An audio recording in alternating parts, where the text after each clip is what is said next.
I'm John Holler, I'm the CEO. It's my pleasure to welcome you tonight on behalf of the staff, the trustees, our members, our tremendous volunteers, everybody involved with the museum. Thank you so much for coming. How many of you are here for the first time tonight? Oh, okay, so that's a pretty good representation. Welcome, thank you. We're so glad you're here tonight. I hope you've had a chance to look around a bit, and if you didn't get enough time in Revolution, our new exhibit downstairs, I hope you come back and take advantage of that. This is a speaker series called Revolutionaries, which goes alongside the opening of Revolution, the first 2,000 years of computing.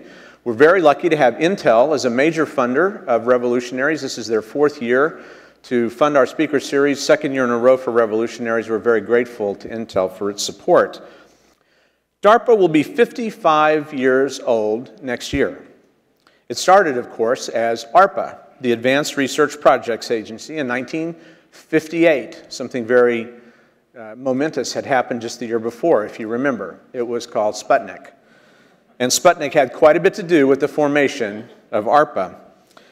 Today, the goal of DARPA, just as it was at the time that it was ARPA, is to lead cutting-edge research and development in all areas of technology supporting national defense and military science. DARPA's achievements over the last 55 years are classic examples of tying the past to the future through creative problem solving for enormous breakthroughs, the very thing that we like to honor most of all here at the Computer History Museum. And these breakthroughs have come so fast and so furious in so many areas, in material science, in communications, in high-speed computing, in aircraft design, and simulation. And you're going to see some of that technology tonight. Dan has brought some really cool toys with him, and so you're going to get to see a little bit of the state of the art and what DARPA is working on. The ARPANET, of course, came from this as well, and that's one of our very favorite breakthroughs and one of the earliest here at the museum. Dan Kaufman, who is here to talk to us about the history and the current work and the future of DARPA, is director of the Information Innovation Office at DARPA. That's also known as I2O. Dan's job is to lead a team imagining promising new information technologies. And since almost everything is information these days, that means he has a very big job. And then he works through the research and development phases to take those best ideas and try to turn them into a reality. Dan's background makes him a fascinating fit for DARPA. He previously was with the French video game company Callisto Entertainment, where he worked producing and designing games like Dark Earth and Nightmare Creatures, the kinds of things DARPA probably still spends a lot of time thinking about. He was also co-chief operating officer of DreamWorks Interactive, and he has extensive business and consulting experience. All of this, I think, fits with the kind of playful and creative side of Dan that I think will come through tonight, and you'll enjoy meeting him, I know. Moderating is John Markoff of the New York Times. John is a very good friend of the museum. He's frequently here as a moderator. He's one of the best in the business. He's also, of course, one of the very top science and technology writers in the country on a wide range of subjects. If anybody is qualified to lead this conversation very well tonight, it would be John Markoff. So ladies and gentlemen, please join me in welcoming Dan Kaufman and John Markoff. This is actually a great time to talk about DARPA. There's a new director who will take over in a week, who actually comes from Silicon Valley most recently. She's had a previous tour at DARPA, Arati Prabhakar. And the agency's also been in the news. I'm not sure if you've followed this, but there's been a minor kerfuffle in the last couple of days because a columnist in the Wall Street Journal decided that DARPA really doesn't have anything to do with the network that took its name, the ARPANET. And if you guys didn't see this column by Gordon Kravitz in the Wall Street Journal yesterday, I can sum it up. Basically, he argues that governments don't invent internets, people invent internets. And we'll get back to that. Okay. But I don't want to start there. I want to start with how you got to DARPA, because my sense, as I get to know you more, it makes a little more sense, but my sense is you're not the sort of standard cookie-cutter DARPA official. No, you can stop it, it's not standard cookie-cutter or anything. So how'd you get there? Yeah, it was actually very strange. You know, as John had said, you know, I'd been at DreamWorks, and then I started my own video game company. It's an interesting thing, try to do that in France. 35-hour work week, all interesting. And we went public, and I retired, because that's what you think of. You know, when you think, well, that's right? That's what you're supposed to do. You're supposed to retire. What year was that? Let's see, it would have been like 2000, 99, right around there. So my goal was to retire at 35. It was 38. And I turned to my wife one day, and she looked at me, and she said, so retire doesn't mean you stay at home all day, right? And I took the hint, and so I started figuring out what I wanted to do. And I was going to set up a business, and it was called Dan's Not at Home. And I started doing that. I did some interim CEO jobs. I put together some management teams, going back to sort of my roots, working with a lot of venture capitalists and the like. And 9/11 happened, and it hit me profoundly. I feel that I've lived incredibly well off this country. My family's lived incredibly well off this country. And giving something back seems like a reasonable thing to do. Except, I don't know if you've ever tried to deal with the government. That's a great sentiment. I had no idea how to do this. So I went to Starbucks like any good, cheap guy, and I went to Barnes & Noble, and I went through a government jobs book. And I decided I'd be an FBI agent. I decided, yes, that was my job, and I would track down serial killers, because they think they're smart. And I thought, me and a bunch of data and a computer, please. They're not that good. We'll get them. And I applied, and they told me I was too old. And I was like, but what about the part where I'll work for free, No interest. And through a very strange set of circumstances, I ended up, Senator DeConcini introduced me to the director of DARPA. And he said, well, what do you think the future is? And I was like, the first thing is I should find out what DARPA is, right? Was that Tony Tether? That was Tony Tether. Okay. And we were talking, and he said, so what are you going to go do? And I said, I'm going back to Microsoft. I have this idea for a sim builder, right? So the idea was very simple. I wanted to say, as Word is to a document, as PowerPoint is to slides, I want to make a simulation builder. I think that's the future. We all like visualization, but I want to put simulation in the hands of everybody, and it'd be cool. And it went all the way up to Bill, because I used to work for him. And Dr. Tether turned over to me, and he said, here's a thought. Why don't you do something for your country, you slug? And that was a compelling argument. And I said, well, I guess so. And in only his inimitable fan, he reached over and went, great, see you Monday. And I had to go home and explain to my wife and children. Which was on the West Coast? Yeah, I had to explain. I said, hey, so what do you think about Washington, D.C.? And she said, well, it sounds lovely. We've never been there. I said, well, we will be there soon. And that is literally how a strange video game guy ends up in the middle of DARPA. But you weren't entirely unprepared. I mean, when I first saw your resume, I mean, you were a Brobeck sort of Silicon Valley attorney. Yeah. I mean, so where's the technology come in? So I've always been a technology geek. I've always been a programmer. I love programming. I'm just crappy at it. I went to UC San Diego. I got to study Pascal with Ken Bowles. I mean, it was the greatest thing in the world. There's labs with Apple IIs in there and VAX PDP-11s. I know I'm dating myself, but for those of you, that was like the coolest thing. And I could do all this. And one of my advisors came over one day and he said, oh, business law is really the way to get ahead. And I always thought that was code for, stop coding. Somebody once described, I wrote a tic-tac-toe game, and they said, Dan doesn't understand recursion. It's 27 arrays. And it was kind of, all right, it's a nerd joke, but for the 20 of you, it was good. And so I did, and I got the greatest thing in the world. I got this incredible job at Brobeck. Silicon Valley is booming. I'm 28, 29 years old. And I am meeting with John Scully talking about a multimedia box. I'm meeting with Brandon Tartikoff talking about putting a virtual reality Star Trek thing in. I'm meeting with Jerry Kaplan and Vern Rayburn on Go and Slate, which was tablet computing. People always say you're too early. No kidding, they were too early, but they had nailed it.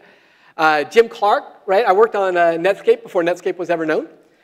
Cisco before it was public. It was just a blast. But did Dr. Tether see in you, did he want a simulation tool? Is that, I mean, you came, did he see you as the video game guy and that you could bring this technology? So you were sort of technology transfer in. Yeah, I think he wanted, he was fascinated with simulation. We spend billions of dollars a year in the military, and I don't think we're getting the bang for the buck, so he wanted that solved. And two, I think he just thought it was cool to have somebody coming from Microsoft because that was sort of a broader and different place, a different culture.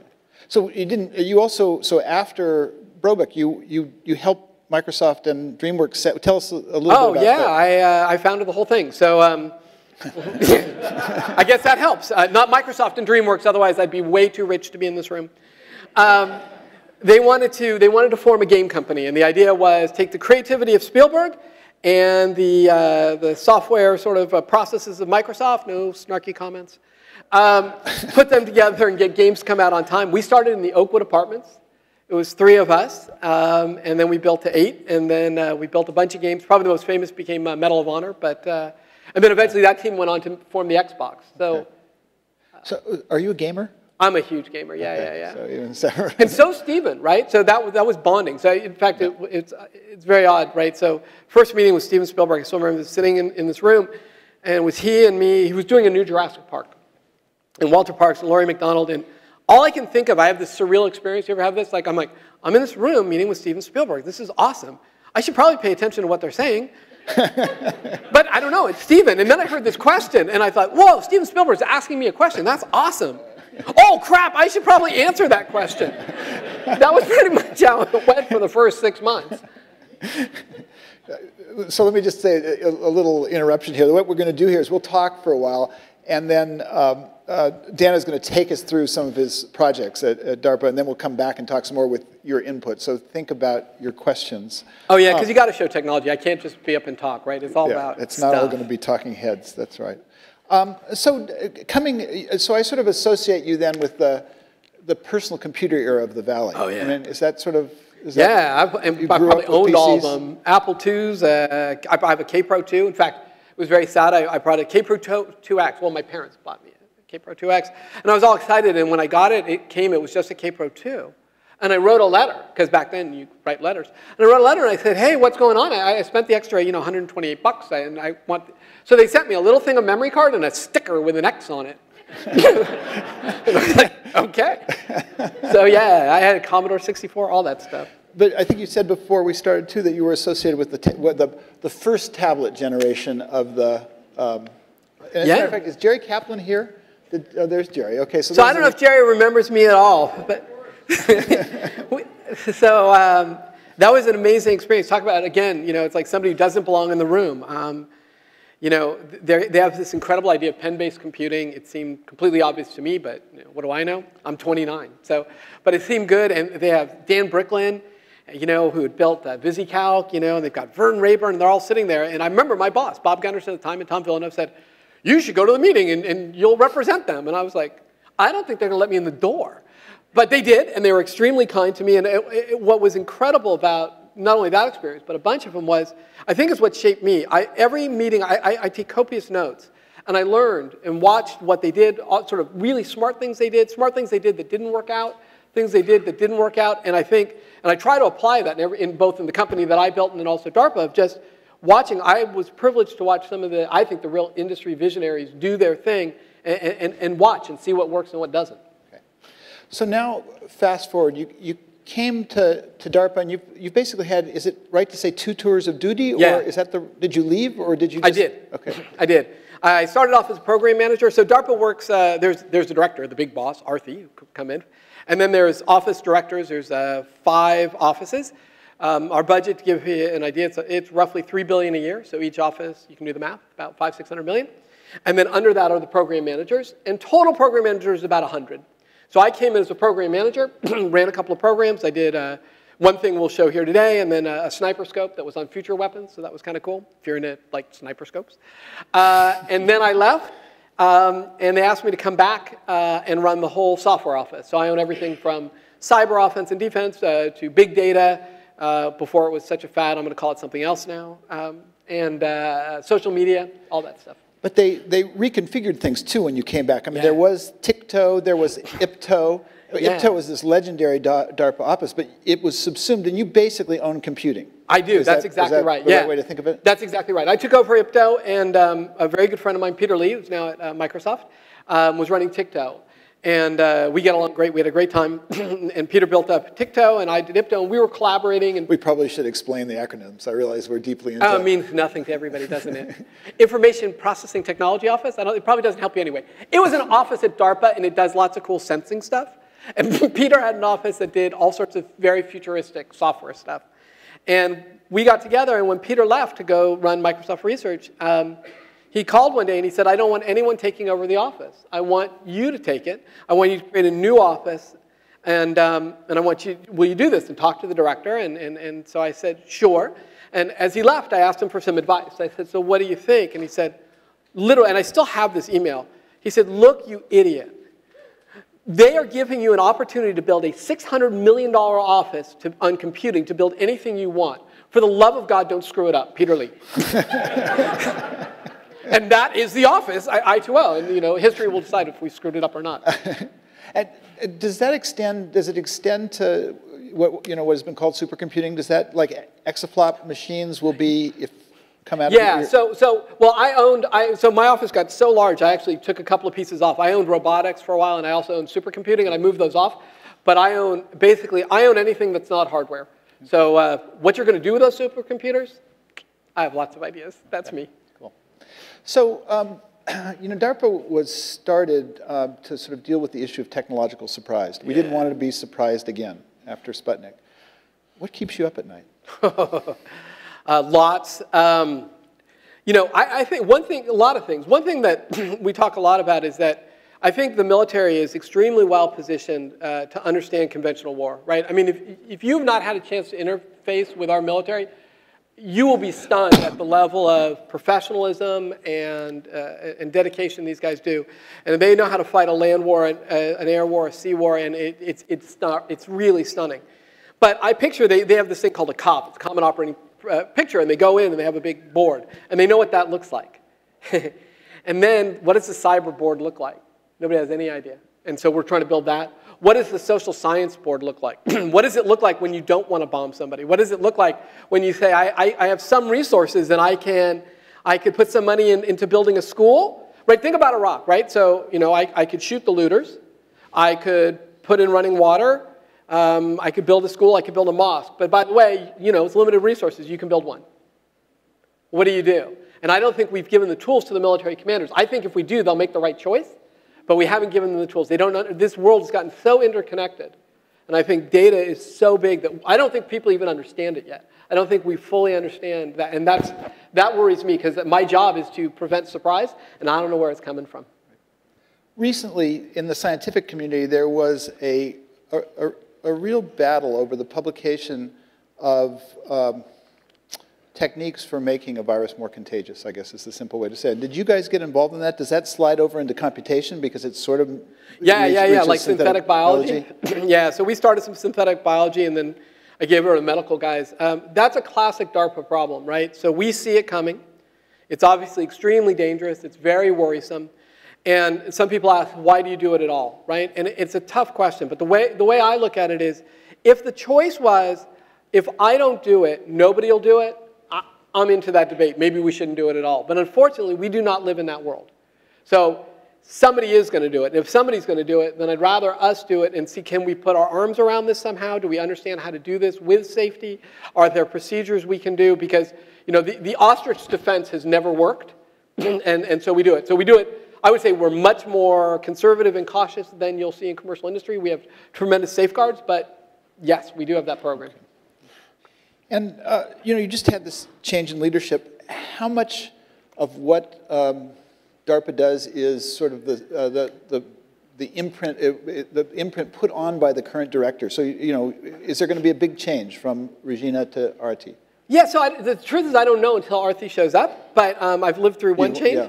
So to some degree, the DARPA mission never changes, right? You know, to prevent and create technological surprise, that won't change. To serve our military, that won't change. But absolutely, it's absolutely clear. Every director puts their own stamp on it, right? So when Regina came in, you know, she was very interested in cyber, and you saw a big swell of effort on that. She was very interested in manufacturing, and so we spent a bunch of effort onto that. By her end, I had convinced her that big data was a big deal, so we're doing a lot of that. And I'm sure Arti's got some things that she wants to do, and I look forward to sort of trying to carry them out.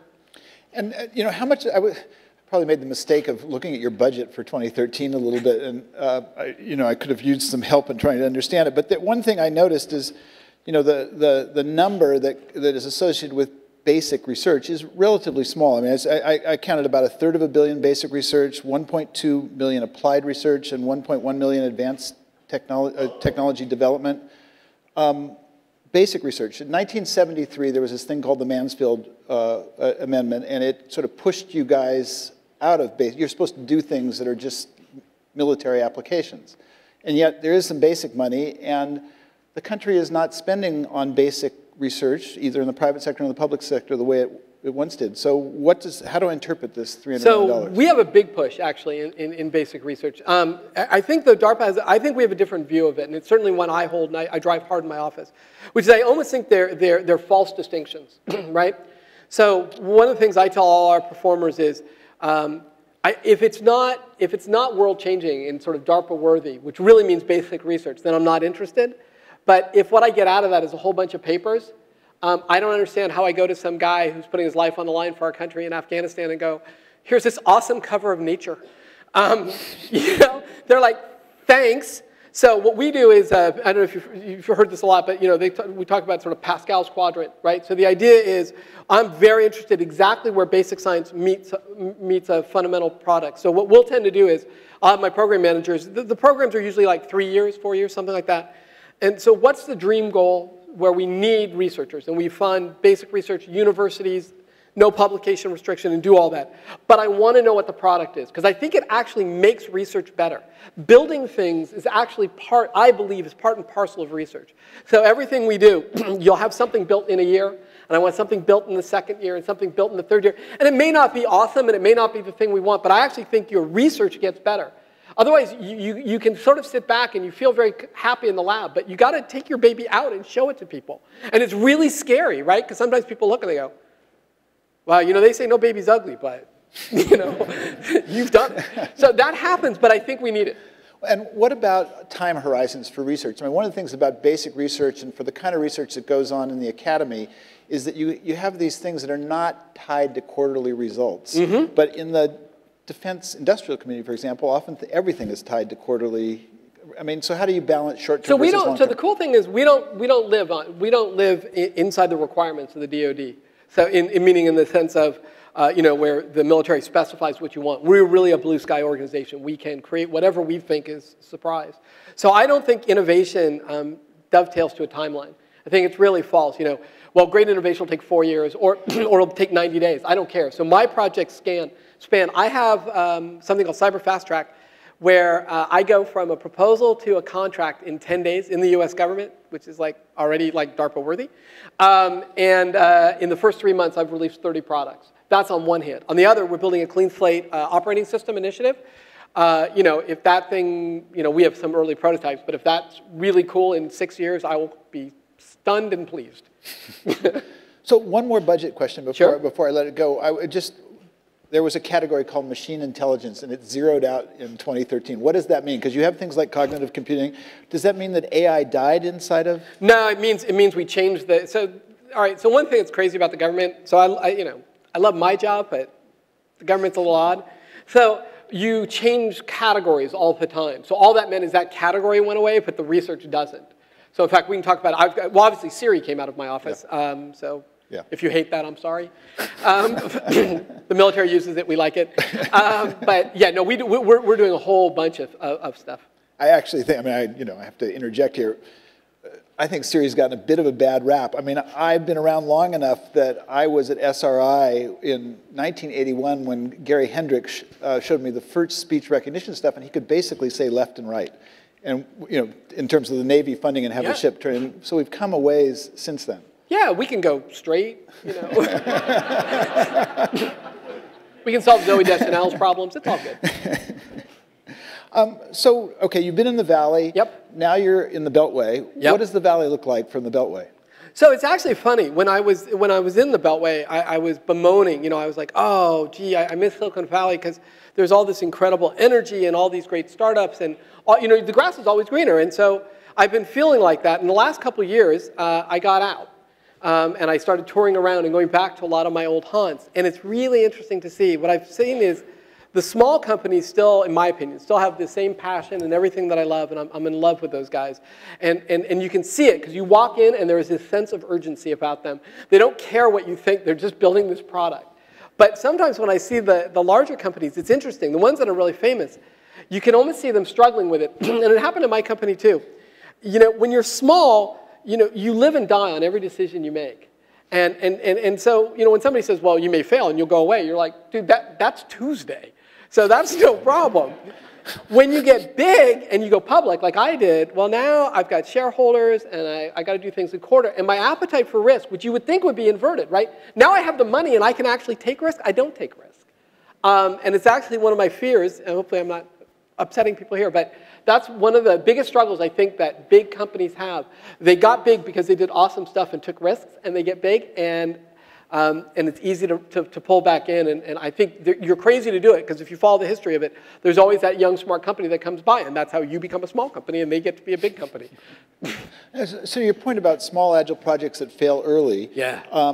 When this hacker by the name of Mudge came with a lot of, there was a lot of publicity around his arrival. Peter Zatko.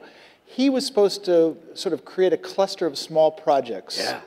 Has that happened? Yeah. It's all out there. In fact, Cyber is yours, right? That's mine. Yeah. So we released this. It took us a year to do this. It's called, so we've got a bunch of small things, but this one I'm extremely proud of.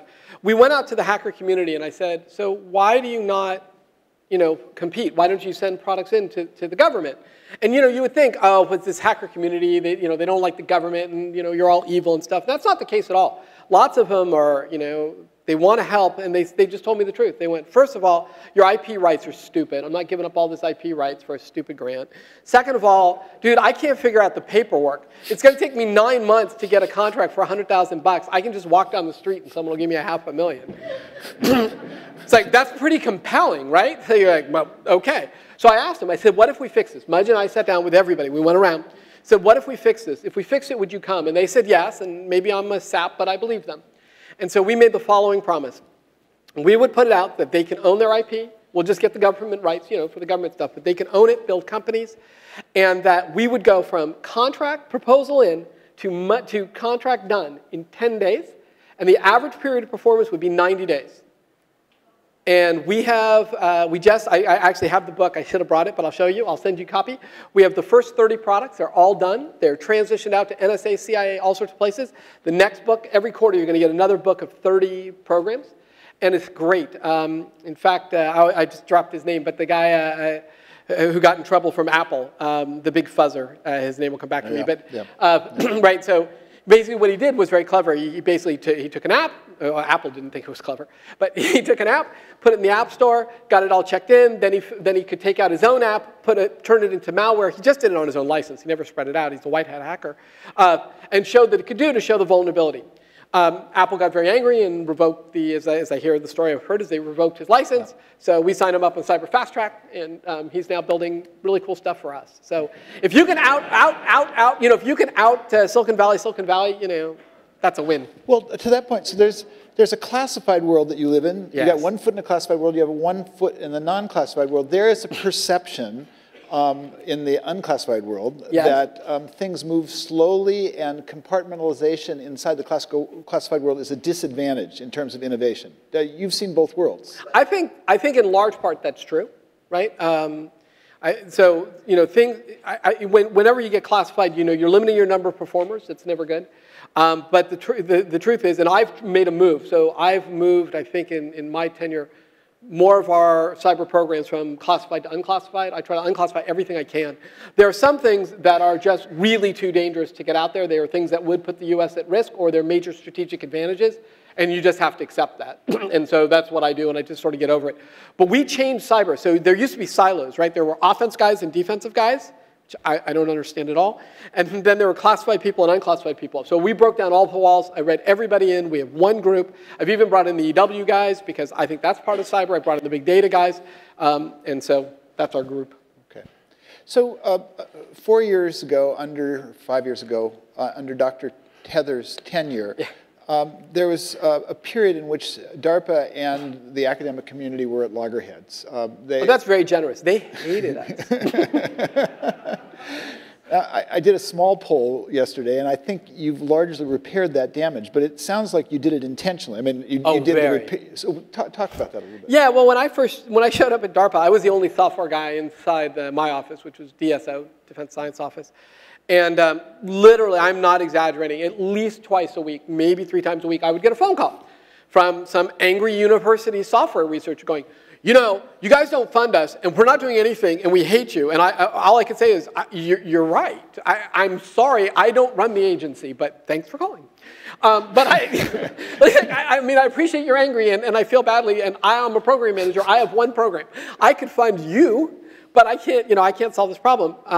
And when I left DARPA, and they asked me to come back and said, will you run what effectively became sort of the all-computing or the all-software office, both Regine and I said one of the first things we want to do was to fix that relationship, because that is where great stuff comes out of. And there's no reason that it can't be fixed.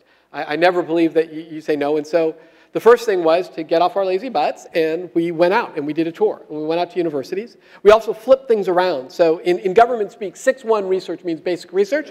And the old rule was it was considered that you couldn't publish it unless you got DARPA's permission. Okay, well that seems pretty antithetical to basic research. So under our tenure, we've flipped that. So now it says the presumption is you will publish it. If my program manager or somebody wants it not published, then you have to get all the way up to the top, not only me, but the director's permission to sign off. Acknowledging there may occasionally be something that shouldn't be shared, but that the presumption should be free research. It's all paid by the taxpayers. This is all your money. This should be going back to you. The thing I haven't succeeded yet, you can help me with. So I love the universities because they publish all these great results. I would like them to publish their failures because that's equally valuable to science, and I have completely failed in doing that. But I've published my own failures, but that's about it. That's interesting. So science may not be working entirely. So, you know, after 9/11, another guy who came to DARPA was Admiral Poindexter. Yes. And he you do want to get me fired. He created this program called Total Information Awareness. Yes. And so the question I want to ask is, you know, I sometimes have a feeling like we're a bit like a frog in a pot. It's now been more than a decade since the TIA stuff. And we're in the world of big data. We're in the world of ubiquitous surveillance. You know, everywhere you turn, there are things that raise little brother, if not big brother. So on one side, you have these incredibly powerful surveillance technologies. You have a number of programs like ATOMS, for example, which is a program which is targeted at insiders. It's not out there in the broad world. Right. On the other hand, you have a privacy commitment too, which I think, my understanding is you're taken very seriously. Yeah. How optimistic are you can square that circle? You know, I don't know. I think it's really important for somebody to take a leadership position. And I think, you know, I think one of DARPA's jobs, in addition to preventing strategic surprise, is to take a leadership position in S&T. We take it very seriously so that we talk about a lot of these cutting edge issues, and we talk to Congress, and we talk to senators, and we talk to the military about how to handle them. And there's no question, I have a lot of big data programs. I have people in Afghanistan now, hopefully saving some lives using big data. And we said after this TIA thing, which was handled quite poorly and got us in a lot of trouble, almost shut down the agency is the rumor. It was before my time, so. But let me say it again, before my time. But what we've set up is a number of things. We've actually hired the national academies to do a study on privacy to give us that. We've set up a panel to talk about ethical, legal, and scientific issues. Actually, every program we do now that comes anywhere into touching any type of that data, we actually go and we'll either talk to the whole committee or part of the committee and ask them what they think before we do it so that we can dovetail to it. At some point, will we stub our toe? Yeah, you know, is it going to happen? Maybe. But what we're trying to do is actually not only get out in front, but try to show researchers too, saying, look, these seem to be acceptable, and we've invited the community in. This panel is very interesting because it's people that were very wary of DARPA. And they're, why would you want us, and will you listen to us? And they were very nervous the first couple times because they told us not to do something. And then when we didn't do it, I think it brought a lot of trust. So it's a tough world, but. So one more area, and then it's time for show and tell, I think. But let me just, so there is a general perception, I think probably amongst everybody, that cybersecurity is largely broken. Yes. You know, after reporting on it for 30 years, I gave up. I just couldn't take it anymore. After LuzSec and Anonymous, I decided it was time to do something different. But you're in the midst of it. You've taken away this distinction between offense and defense. Yes. The U.S. has recently, perhaps, been credited with one of the first uses of offensive cyber weapons. Are we, probably something you can't talk about, are we, you know, well, first of all, with my first point, is it broken? Can it be fixed? So yes and maybe, and I hope so. And if we don't, we're all in a lot of trouble. So we actually did this. When the director wanted to get into cyber, I looked over the entire portfolio. And I went through, and you've probably seen, there are like millions of these charts, and they're all horrible, right? They basically show spending going like this, this sort of line, and then you show the number of attacks going like this, and you just look at that chart and you go, this is just horrible. Like, literally, at one point, I was so depressed, I said, maybe if you stop spending, it'll get better. like, what do you do? Test that. Yeah, it was a test. That did not go over well in the, in the DoD. And so I put a sign on my door. And all my team, Mudge, everyone can tell you, it was literally on my door. It just said, why? That's all it was. And I told them we were not going to spend a single dime, not one dime in cyber. We would pitch no new programs until we understood why. Because obviously spending more money on this incremental stuff is not working. And we dug into it. And I wish I had the slide here, but I can share it with people later. What we did was we did an interesting map. And what we did was we charted sort of the growth of code. So in this case, we did security software from, thousands or hundred thousands of lines up to your Tivolis and, into your tens of millions, 100 millions of lines of code. And then we tracked malware. We took 9,000 copies, 9,000 samples of it, and came out about 125 lines. And I looked at that line and I said, okay, this is a problem. We are divergent with the threat. And it changed the way I looked at cyber, which said, what we have to do is I have to change the game. So how do I get them to play in my game? So we're trying a lot of different things. One thought is, if every computer was different, so every computer was different, and not only it was different, it changed over time, then any one attack that got in wouldn't do that. So that all sounds great. And if you think, we took it from biology, right? I mean, when I was little, chicken pox parties, right? Your parents bring you over, so you get chicken pox, you don't get it again. That violates the Geneva Convention, by the way. So, but they do this, and so you don't get it again. So what if I could do that with computers? So you say that, and then the IT guys look at you like they're going to blow their brains out. They go, look, I can't manage one computer. So then the thought was, well, no, but we could do it at a low level. So one thought is do this at a low level and at a high level. Another one quickly is, what if I move the world into encryption? So what if I said, well, if I could do fully homomorphic encryption, there'll be a lecture later for those of you who want to play. But if I could move into fully homomorphic encryption, then maybe I don't care that my system's compromised. So what you'll see is the bulk of our things are trying to fundamentally change the way the game is played. This you attack, I respond, you attack, I respond. I don't know how much more evidence you need that that's a losing game. So we have to fundamentally change the elements of what we're doing. We could talk crypto all evening, but I think I'd like you to why don't you walk through some of your projects? We haven't talked about challenges yet, but you're going to talk about challenges, so we can come back and talk about challenges writ large after you. So what have you done? Sure. So I'll lead off with one thing, because you asked an interesting question. I have a slide for it. Somebody says, why would you leave, Silicon Valley and making good money and go to the government? And when I had a hit product, Nightmare Creatures, so just because I love saying this, it was fun, was, you remember Tipper Gore? She had 5 evil games on the planet. I was number 3. So it was kind of cool. And I remember the team thinking we should have tried harder. We could have moved up. And so I'd get emails, and I'd get notes from people saying, oh, coolest game ever, dude, right? I wish there was more blood. Here's what I'll show you here is a poster I got. This is a product of ours called Transformational Apps, which is a thing which allows the warfighter to write their own apps. It's sort of in theater. And this guy said they dropped us 800 meters away, and if it wasn't for trans apps, we wouldn't have made it to the objective. We were taking fire on the way in. You get one mail like that, man, the whole job's worth it. So that's sort of why we do it. And it was guys like this. In fact, that's why the military guys are here. So I heard that we spent all this money on modeling and simulation. And I thought, okay, I can do this. So what? The Air Force needs a flight simulator. I'm the guy. No problem at all. We'll build this for you. Let's get it done. They had a new model, an A-10C. They wanted this up and running. They'd never had in their history a simulation beat the actual airplane. So I built them this, and they thought, ooh, it's all awesome. And I was a hero for 5 minutes. And then an Air Force pilot turned to me and he said, so, this is great. So how do I dial the microphone in? What? He goes, well, I got to get it at 128 megahertz. He'll let me know. And I said, no, you just hit T to talk. And he's like, oh, no. And he went back, and he brought out these 500-page manuals. And he said, this is what it has to be. And so here's the next shot. So I had to model all of this. And all of a sudden, it's like, holy crap, we're not in, video game land anymore, Toto. So what I realized was, games, right, your job is to be entertaining, and we use realism to make it more entertaining. But at the end of the day, if realism sucks and game is fun, then that's what you do. In this case, you're putting people's lives on the line. So this is now used. Every A-10 pilot in the United States Air Force uses this. Every electronic warfare officer uses it. They can run all this stuff. So I built this idea. It was the beginning of the sim builder. They can simulate an entire mission from... Everything. They can place enemy things. They can run classified data. We do line of sight. We do the whole thing. So I'm all proud of myself. This took a few years. And, people never forget what DARPA says. This was a horrible lesson, right? So, commercial world, you make promises. Next ad campaign, no one remembers. Here, people write your crap down.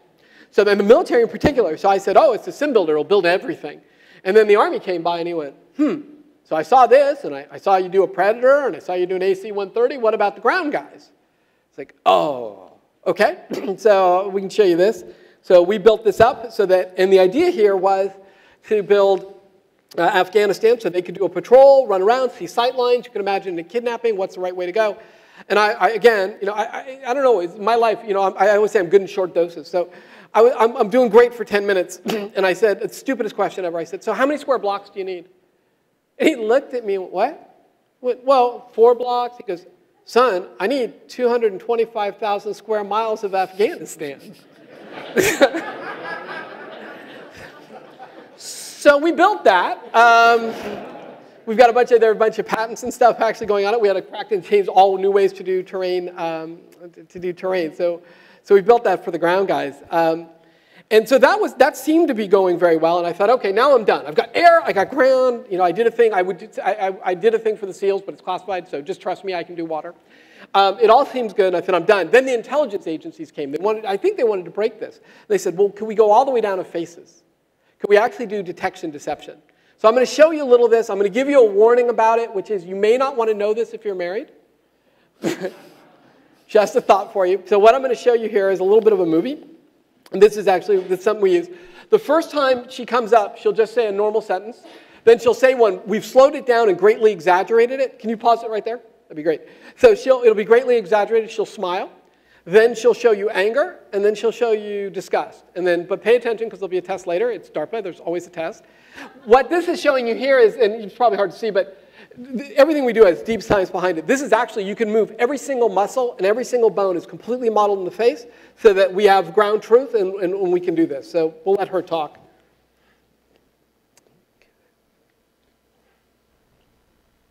It was a while ago, so I'm not sure.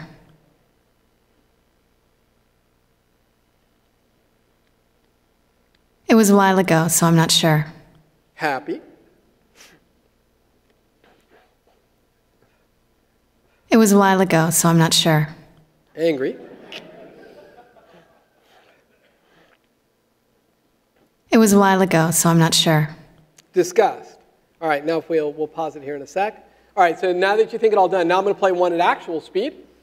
I will tell you it is one of those 3. And if you're brave, you can write it down on the card, and afterwards we'll let you know. There's no prize. Normally in challenges we give a prize, but at least you can take a shot. So here's what it actually looks like. It was a while ago, so I'm not sure. So you can all make your guess. You can discuss afterwards. There's one answer and only one right answer. So at the end of this, so now I thought I really have won. Okay, I've got everything covered. And all these requests came in. It was like we had broken a dam. I was getting simulation requests. And I thought, oh my God, all I've done is I've transported getting rid of the DoD contractors for a bunch of game contractors, and that's never going to scale. So I said, what I have to do is make tools to make this really easy to use so anyone can use it. And so we did, and we worked on these really great tools, and I showed up at Quantico for the Marines. And they showed up with 35 Marines. And I said, this is great, you can build any simulator, but you don't need 35 guys. I said, I only need like 5 of you. 2, 3 C programmers, a guy who knows Max and Maya. And I remember the Marine looked at me and went, I'm an E2, does that help? This is a private first class for those. And I realized that is not what simple means. So we went back and designed this thing to make it literally so anyone could do it. We took tools like SketchUp, but now not only can you take SketchUp, but when you drop it into my sim, the AI knows it's there, the collisions are all done, all the physics, everything's done, it's all invisible to you. And this became my real passion, which is I think that we've not tapped the beginning of what humans can do, and I just need technology, and if I can make it that easy, they will explore and do amazing things. So here's some high school students. Do you have a picture of this? This is really cool. This is 2 high school students in one day. This is Charleston, South Carolina. That's their hometown in the upper left. That's what they made in less than a day with the tools. So they can drive around. One interruption. Sure. So going back to your A10 simulator, has there been any blurring between, we've got these drone operators who are flying things every day. Is the line begun to blur? I think it absolutely is. And in fact, it'll be an interesting question one day, which is, we've always trained, this will hurt my fighter pilot friend. Hi, Colonel Winkler. So, today the UAV pilots go through pilot school, and they're pilots, and they're fit, and they do all this stuff. But you wonder, people who would not have normally done that, but they may be better at that tool. And the dude is not ready to make that move yet, but in my last year or 2 here, I'll push him to do it. So when we talked about the crazy part of technology, so the best thing in the world, if you build a product and people can use it, they will take it and do things with it that you've never imagined. So we released this real-world toolkit to people, and I started seeing all sorts of crazy stuff pop up. The Canadians used it, model part of the Olympics. But then the craziest one was neuroscience. They put it out, and some neuroscientists got a hold of real world, and they were curious about whether they had a lot of theories about the brain and lots of knowledge about the brain. And could they make a complete loop, and you'll see this for the first time, a human brain interacting with a simulation so that if the person is not concentrating anymore, we can trigger an event in the simulation and then give them something to see. So what you're seeing up here, there he is. So he's all hooked up right here. And afterwards, they gave me permission. So if you guys want, afterwards, I'm going to leave this up here because I think technology is all about touching and feeling. It's like a museum. It's the coolest thing. We'll hook you all up. It doesn't hurt, and most people survive it. You'll be fine. So what it's going to do, and I'm going to just walk you through the steps. I'm going to simplify it just to make it quickly.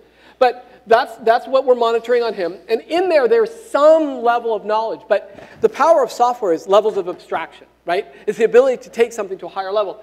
So if we click on here, we can show low engagement. So what you'll see here on this orange line, you want that orange line to be low. Okay? We can show high engagement, which will be this green line. We want that up high. So he's doing a reasonably good job right now. Kind of low, kind of high. Drowsy will just show you that should be red. It's very low, and unless I'm super boring, then that'll be bad. Brain state distraction, where they're actually distracted, and that'll be in the yellow. So I'm going to turn off the yellow and the red, just to make this simpler. So what you're going to notice is, when he's doing a good job, he's going to be in the vehicle here, playing real world, driving through an actual little town. And while he's paying attention, he's looking left and right, he's doing a pretty good job. He's keeping the orange line reasonably low and the green line reasonably high. And then you can see the software. It's actually monitoring his brain, and it's flagging. Now, at one point, when he zones out, we'll have him zone out here in a second, and you'll see the convoy. All of a sudden, you'll see all sorts of stuff. Are you up there yet? He has to concentrate, so we'll watch this. So he'll come up here in a sec. Right now, what it's doing is taking a base line of his brain. So now he's going to join. And you'll see that convoy is nice out there in the distance. He's not having any problem. And then when he zones out, you'll see he should approach it. And you can see him coming up and about to hit it. So I just wanted to give you a feel for that. We can kill that. That's probably enough just to show you. But let me give you an idea of why this is cool for the military. 2 really cool stories of this, right? One is, so you know that statement, we're on the same wavelength, right? People say that all the time. Turns out it's true. Okay? You can actually look at groups and watch their brain patterns and actually see groups that are working well together and groups that aren't working well together. Second one, and this is sort of my favorite story, was we were curious about snipers, right? Snipers, great shots. And so when a sniper shoots and they shoot on target, they have a very tight grouping, right? That just means all the whole bullet holes are in a tight group. And then we take regular military riflemen, and they shoot, and not surprisingly, their grouping is much wider. We hook them up to this, and we said, okay, let's know what the optimal state is for the sniper. Let's get this brainwave. And when the regular rifleman is in that state, we'll send a little biofeedback thing. We'll give a little buzz, and at that point, you should pull the trigger. And they go right down to it. So now, if you're wondering out in the audience, like, why do you care other than just the military? Here's how you make a lot of money, I'm convinced. We're going to give it to golfers, right? Right? You're up there on that first hole, and like everyone's looking at you, and you're all nervous. You don't know when to swing. Give yourself over to the machine.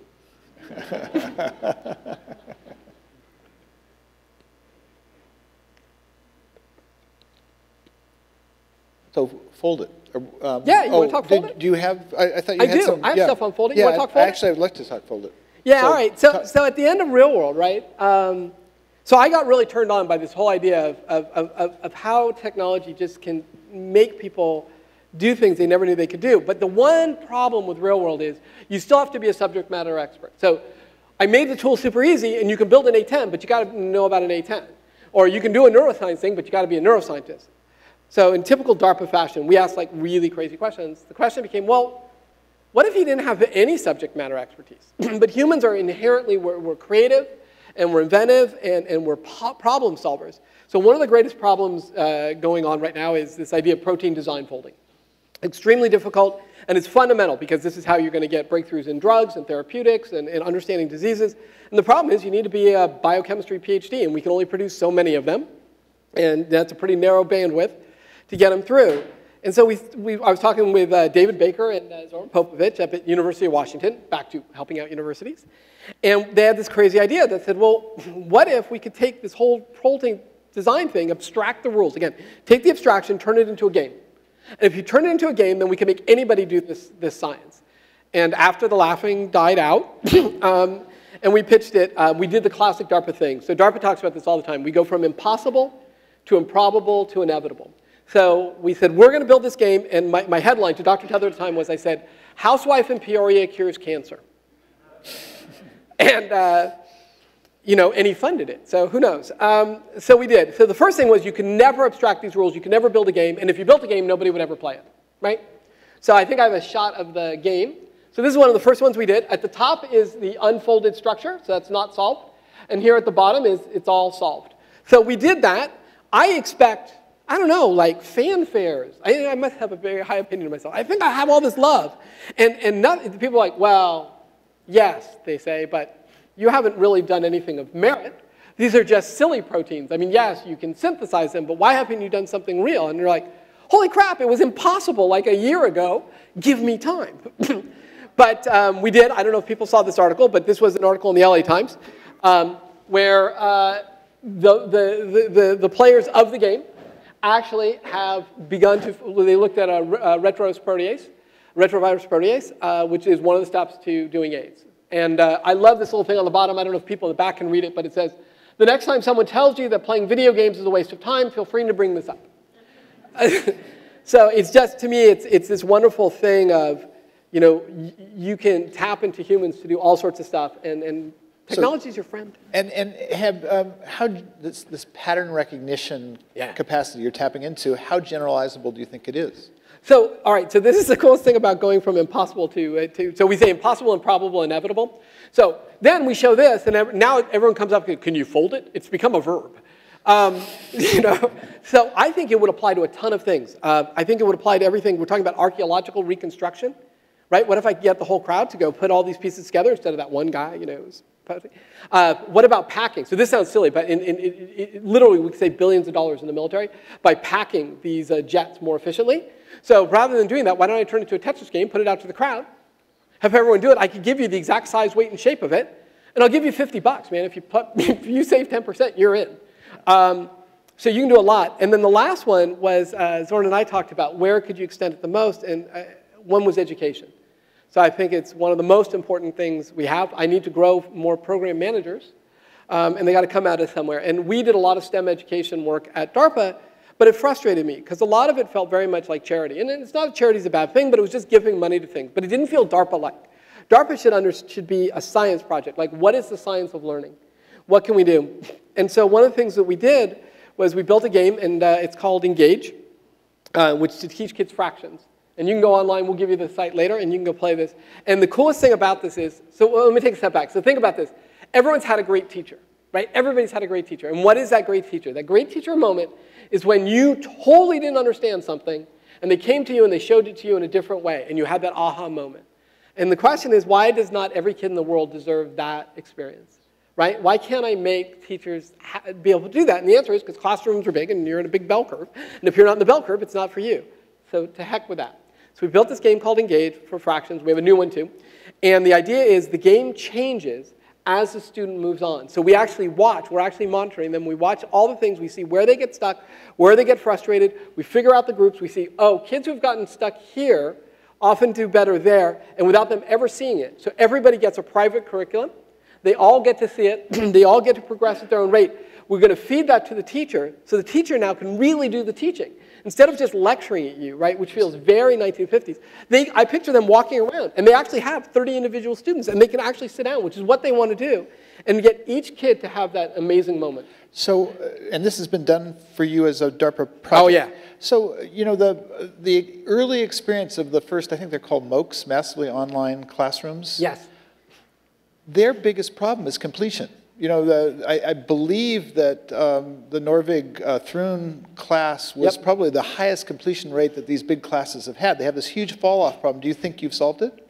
Well, I think there's two things that go on, right? So I think when you look at learning, and one of the things we talk a lot about is, I think you do need to look at whole of person, right? So you can get the MIT lectures, and I do, right, because they're awesome. You can watch them. But, you know, a lot of what you learn in college is what happens in the dorm room and what happens at the lecture hall and what happens, you know, playing football with your friends and that experience. So I think we need both. So I think classrooms need to change and to evolve, and this is technology to help us move into it. I don't think, you know, if you think about it, original media always does this, right? So, you know, the first TV is, let's take a play, and then we'll show it on TV, and everyone goes, oh, TV sucks. You're like, no, you just haven't created anything for it. And so I think that's the problem. So the reason you have a drop-off is we've not made it compelling, but that's okay, it's early days. But I hope to have a thing where it grows with you the whole time. Okay. Now, we're talking about crowdsourced and pattern recognition, but you had this other project which called Shredder, was it? Oh, yeah. Which I think used algorithms rather than human pattern recognition, right? We did, yeah. So we did a bunch of challenges, right? We did Red Balloon and we did Shredder. So, you know, it's not just about technology, right? It's how to describe the problem too. I mean, because yeah. a lot of yeah, Shredder. Yeah. Okay, so Shredder's an ugly story. They're going to laugh at me, but Shredder started because I got pissed off. That's actually how it started. So we get service interns. We get they're usually majors. They come in for 90 days to learn DARPA. And the way we believe in this is that you don't learn it by running around and visiting a bunch of places. You do it by actually doing what DARPA does. Go build something. Come up with an experiment. So I had been interested for a long time in this idea. I don't know what to call it, really. I call it the spontaneous formation of expert groups. Now, what I mean by that is, like, you know, there's something and you want to know and lots of other people know it. But if it's a problem that comes up all the time, right, then we'll have a Facebook page or we'll have a website. But sometimes it just came up right now, and I don't really want you to be my friend. I just want to have information. So, like, think about you're on 101, and you're driving up, and the traffic's jammed, right? And I want to know, oh, goodness, is it a turned-over truck? I want a WTF button on my phone. I want to hit that, and then all of you who are, like, in the car, you're in my group, and then we can all get together, and then, oh, should I go up on Ringsdorf, or should I go in El Camino? And then you can go away, right? Okay. So I'm talking to the interns about this thing. And they're looking at me probably like you are, like, what? So I'm standing on the corner going to Starbucks, and there's this plastic bag that comes out. Clear plastic bag with shredded paper in it. And I just made a snarky comment, because it's me. I said, oh, thank God the launch codes aren't in there. And the security guards, who have no sense of humor, said, sir, you know, this is safe information. I said, oh, well, I'm just joking. I assume it's unclassified. No, it's classified information. And then I had that Scooby-Doo moment, like, what? Like, really? No one, like, comes and puts it back together? No, it's impossible. We know it's been told by the government, you can't put it together, you know, what's some three-letter agency? And I thought, what a great moment. So I turned to the interns, I said, okay, the coolest thing about DARPA is you have the right to not believe things. You have the right to challenge things. It's okay. It's not obnoxious, it's just science.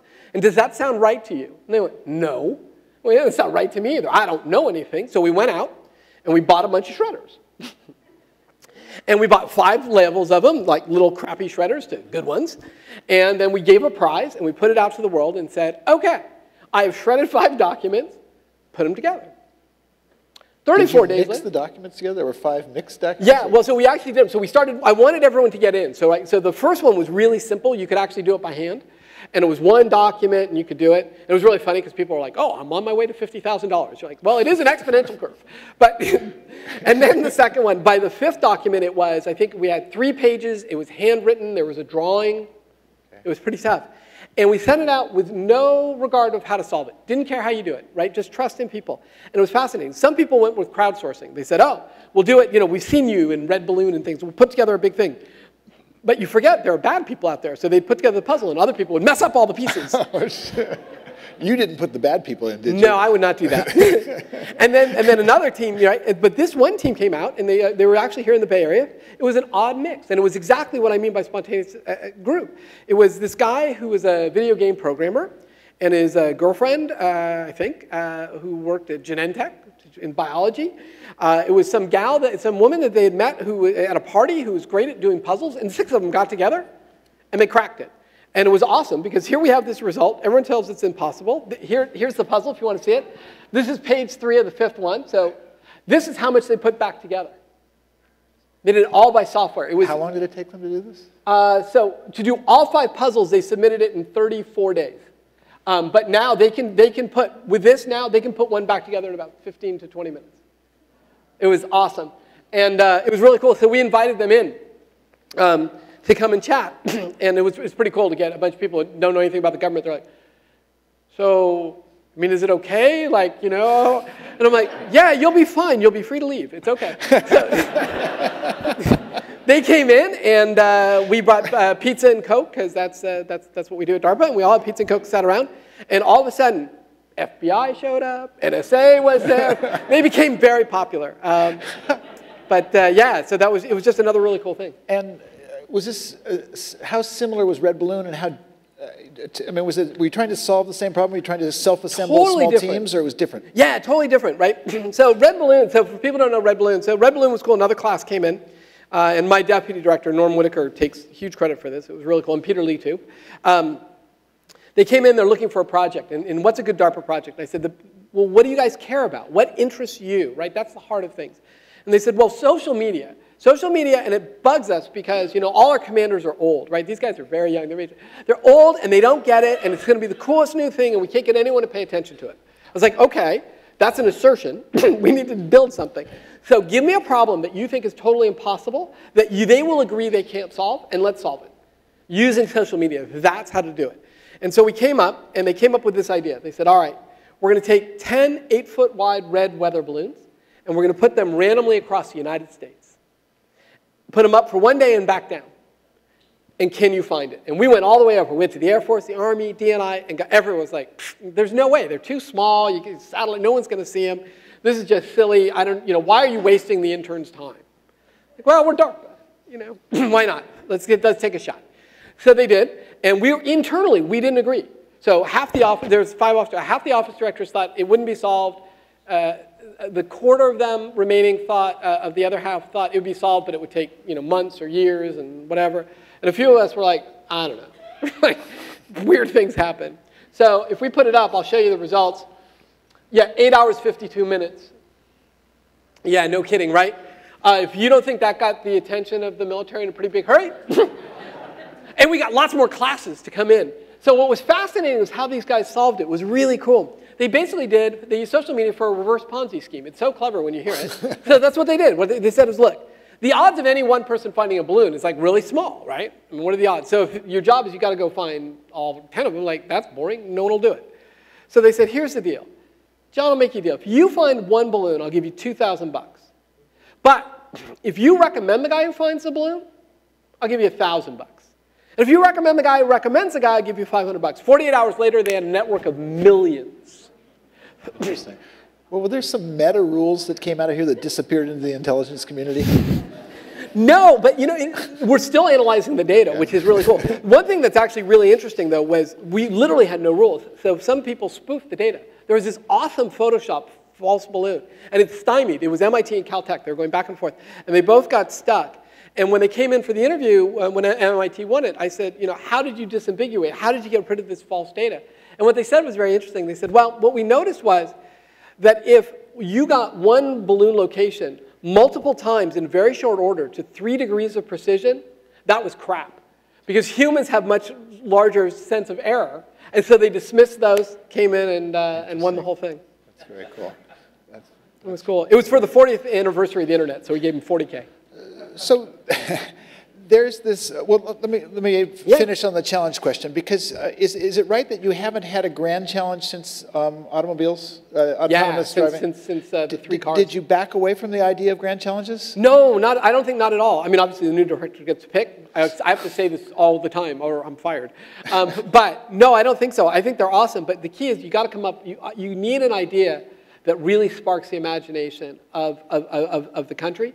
Right, and you want something, at least for me, I think it has to be something that's accessible, right? The coolest thing, I know you were at all the grand challenges, you know, it was really cool to watch Stanford and CMU and well-backed teams win, but my favorite was Little Gray's Insurance. So this was literally this guy, and it was his family car. And I said, gee, you know, this is pretty cool. Like, you know, he goes, yeah, it can't crash because this is the only car we have.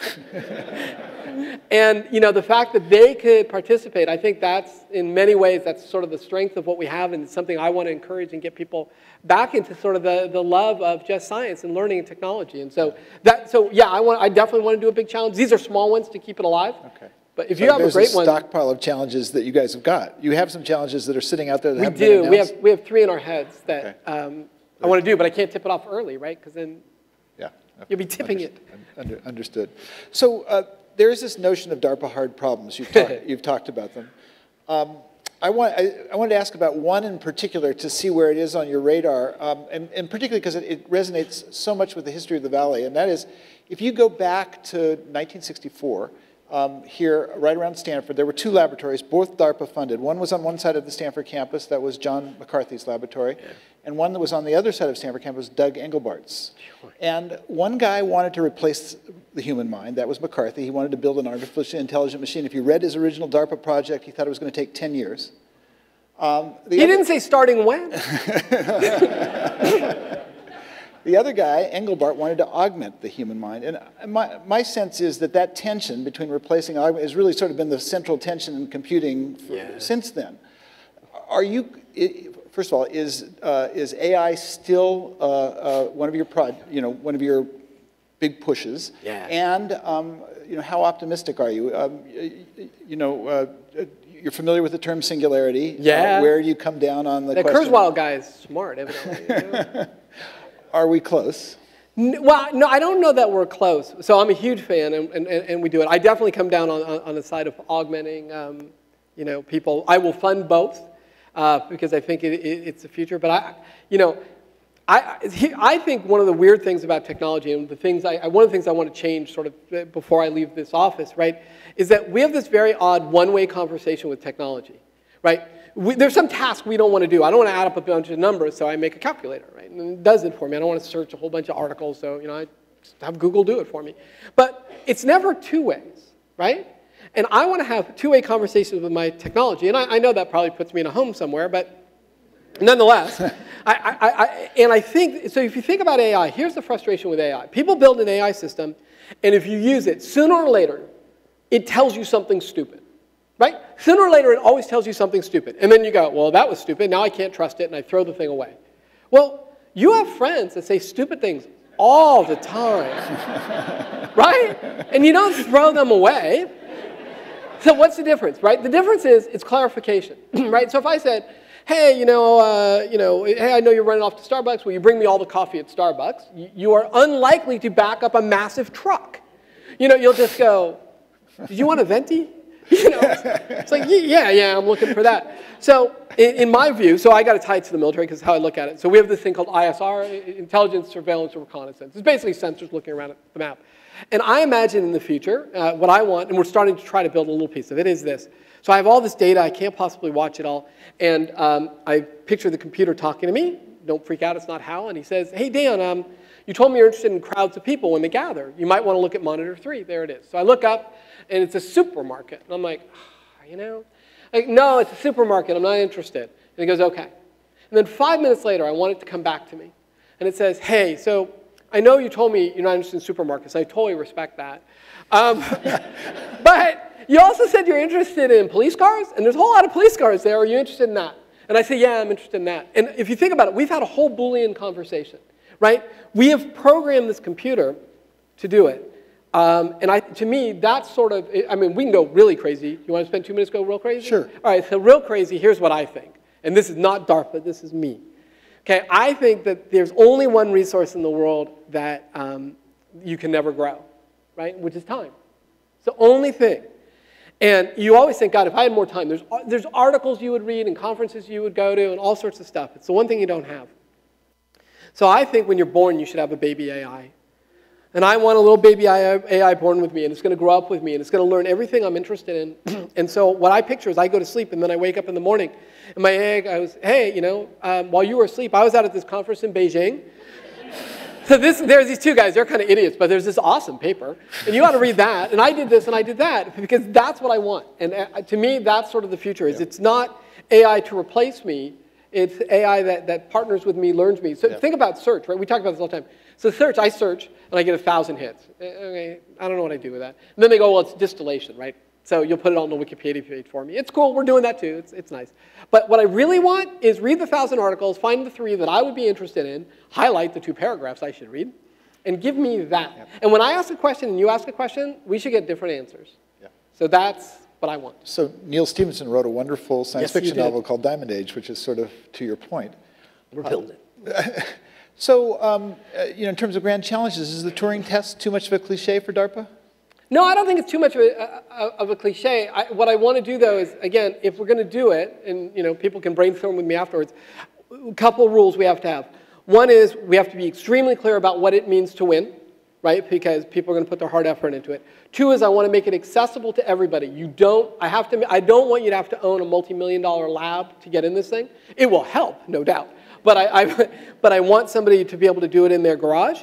And I want it to have some really clear thing. It has to inspire people. I want people to go, holy crap, I couldn't do it. I mean, you saw it. If you've not seen a 40-ton truck drive 35 miles an hour, look in the driver's wheel and see no one in there, okay, you'll get religion. It's like awesome. And so that's the thing. So if we can frame a Turing thing like that, I would love to do that. I mean, I'd push for it. So that they have had a Turing test that's gone on since the early 90s, and the one sort of cautionary tale I might point to is that there were 2 groups of judges in the very first test. One were professional computer scientists. The other were some folks they got off the street. And it turns out that if you're not technically skilled, the bar is actually much lower than one might think. With ELIZA-like programs, they passed the first Turing test in 1991. So it's your mileage may vary kind of situation. So we've got some actually good questions here, and some of them were ones that I wanted to ask too, and I haven't gotten to, so I think I'm going to cut over to audience questions. Cool. What makes quantum computing so special, and when will we see the first practical quantum computer? And the question I wanted to ask is quantum on your radar? It is, so it's a great question. I apologize for this answer, but unfortunately, almost everything I do in that realm is classified. So I get it.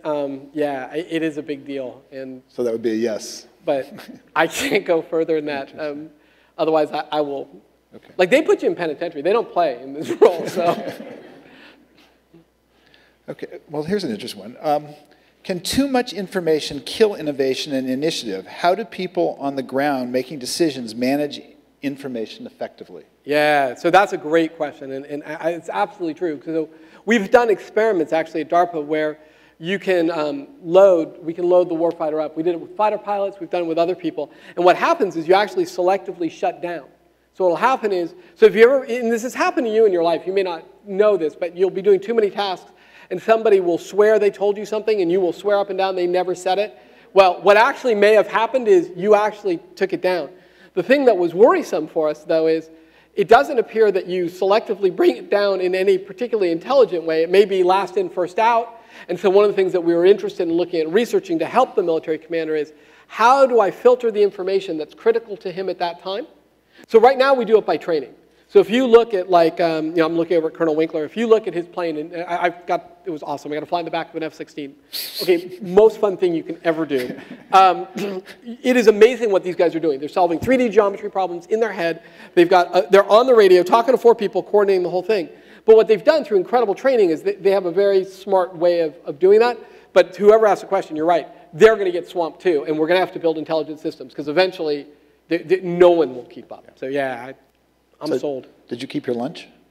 Yeah, I did, actually. So everyone tells you it's going to be this like scary thing. It's like the best roller coaster ride in the world. And the only thing you hate about roller coaster, you hit the rail and then you get jarred. You don't even have that in the airplane. Plus, everyone looks cool in a flight suit, right? It's just cool. So I think you've excited some people here. This one, I think he's asking, am I too old? How do 40-plus-year-olds with 20 years, I guess, experience get involved with DARPA and the government? Yay, come. So we are always hiring. So here's a really cool thing about DARPA that I probably should have brought up, you don't know. It's different than anywhere else in the government. You come for 4 years, and then we throw you out. And that includes everybody, including me. And when you come, you get a badge, and on your badge is your date. You're like an egg, and you expire. And it's one of the most useful, powerful things in the world because it gets through all the crap. Because you know you have 4 years, and literally, I remember being I was 6 months in, going, oh my God, I have 3.5 years left to ship this product. So if you want to come, so think about it. That means I lose about 25% of my program managers on average every year. So literally, you can go to the website. You can go onto our website. We have for a government site, a relatively easy way to apply. And the two things you need, obviously, one is the technical skills to come and do that. And what helps your chances a lot is have a really compelling idea. Come with something that you're just dying to build that you can't get built somewhere else, and you just know it would change the world. If somebody would just give you the cash, that's the good thing we have. Interesting. So come, whoever you are. Come. So this is an interesting one. What is your most strange or amazing experience at DARPA? I'll tell you the one that honestly got me the most. It's a good friend of mine, program manager, Colonel Jeff Ling, and Jeff is very much a perfect DARPA person. He's an Army colonel. He's a PhD in pharmacology. And a neurosurgeon. Not a bad life. And he had this belief, and it's this passionate belief that if we send our young men and women into harm's way and they're injured, they have every right to come back to the life they had. And he means it, no kidding. So I don't know if you know about prosthetics today, but they lose an arm, you pretty much state-of-the-art as a hook. That's what you get. And Jeff said, absolutely not. If you could play piano when you left, we owe you the right to play piano. If you could hold your newborn son, then you will feel and hold that. And we owe that to him. And Jeff started to build it, and I got to see this amazing thing. It was several months ago. There's a young man who's lost both arms, there's a robotic arm that's 10, I don't know, maybe 5 feet from him, not connected in any way at all, and we have a small implant resting on the top of his brain, and with his mind, he could control the arm. Right? That's part one that's cool. So they had a little 3x3 grid, touch the upper left, touch the bottom right, and he does all this. And then they're interested in pressure. So the doctor says, push on my hand. And his fiance, who's been with him for the whole time, turns and says, baby, I want to hold your hand. And you think about that statement. It wasn't hold the hand. It was hold his hand. So to me, single best thing at DARPA ever. That girl's crying, I'm crying, everybody's crying. It's just amazing. So, yeah, coolest thing ever. Okay. This is two questions. Let's see. What about learning from failure to adapt? I don't think I understand it. I don't think I do either. What about learning from failure to That's adapt? another thing at DARPA we teach people. You ever sit in a meeting, I just want to say this, and people say stuff and you have no idea what it means, and everyone sits there because you always think somebody else does? Please, for the love of God, just raise your hand. I do it all the time. I go, I have no idea what that meant. Yeah. You will be happier and everyone around you will be relieved because they didn't know either. But you can come back afterwards and articulate the question and I will answer it. So this is a couple-part question. Let's see. Your funding made the internet possible. So most people out there think that that's the case. Not everyone. And it will probably be a campaign Read the New York Times, not the Wall Street Journal. Is that what we're doing? That's good. Then it helped self-driving vehicles get to the brink of widespread use. Yeah. What's next? Ooh. What is next? I don't know. So we're doing a lot of really fun things. Things to watch for that are big and public that are fun. Hypersonics is pretty cool. Flying a vehicle at Mach 20. That's pretty cool. So far, it doesn't fly very long. Sort of blew up. But, I love telling that story because I think people missaw that as a failure, and it's absolutely not. It's the core of science. That thing flew longer at that speed than anything in the history of mankind. We have data on what happens, right, in temperatures and plasmas that will move science forward. And so we should just embrace these things. Yeah. And I thought it was really telling. The director of the agency, we gave a Program Manager of the Year and gave it to him. Said, yeah, you were the one up there and it all blew up. You're our guy. What systems infrastructure and middleware does DARPA use for big data analysis? Is it proprietary or is it open source? That's sort of an interesting. Oh yeah, that is good. So everything, so two answers to that. So everything we develop, certainly in my shop, everything I do, I make available to the public. Absolutely everything. To the extent I can do it as open source, it's open source, and to the extent it's not, it's all for you to use. So right now, we started off using the stuff that you guys would assume we'd use, Hadoop and Apache and all that sort of normal stuff. We've now developed our own stuff. We're using a lot of really interesting stuff. We're looking at a lot of, this is probably too nerdy, but I'm really interested in the dark spaces of data. So what normally you do for big data is you search an idea. So I know I want to find something, and I look in the data and I find this geometric pattern. But we almost never go the other way, which is what's an interesting pattern that's in there, and how does the data talk to me? Right, so how do I just notice things in the data, right, in and of itself? And so we're developing a bunch of code, and once that's done and the military gets their use out of it, which, another year or so, I'll try to harden it up and put it out to the universities and literally, so have at it. Automatic pattern recognition? What would is that what you'd call it? Yeah, yes, but really in a multi-dimensional data space, right? So you can imagine that, so what does a relationship look like? So, so I've got a bank. So what does a bank look like? So I see certain types of transactions, and I say, okay, so I can recognize that. But then, what if I saw a pattern over here that sort of looks like a bank, but it isn't a bank, and I want to know what that is? So I want data to talk to me. Got it. Can you talk more about the OS DARPA is funding? Is it cloud computing, supercomputing? So yes to 1 and 2 and no to 3. So hopefully people amused are, and you can read all about it. This is universities. It's all open source. People can have it. So we called it Crash because I thought if you build a new OS, Crash has got to be the best name ever. It stands for like computer resilient host or something. So yeah, we're building both hardware and software.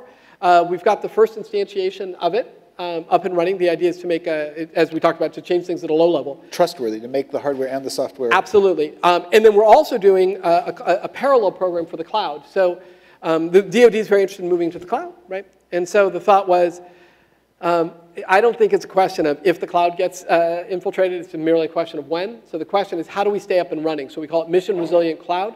So how do I deal with graceful degradation? How do I stay up and running to make sure that I can do that even when it's compromised? Because if I have a military commander in harm's way and he gets a little beach ball, that will not be a good call. We've talked about this, but they're asking, and one more chance at pinning you down. When do you think computers will have human-level intelligence? Human-level intelligence? Well, it depends on the human, right?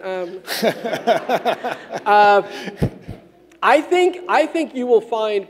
I think we can do things at human-level intelligence if you keep the domain small. So if the domain is relatively small, I think we can do it now or close to do it.